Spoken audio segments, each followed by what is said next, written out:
por un líder que non elegimos, encerrados por pensar distinto.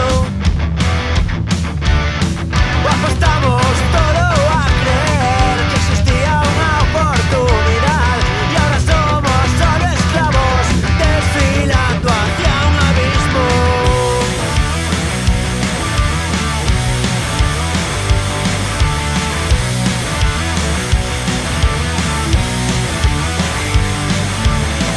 Todos somos víctimas de un sistema a punto de colapsar. Somos espectadores invitados a claudicar. Solo nos quedarán ideales a prueba de balas y un sitio donde sentarse a rezar.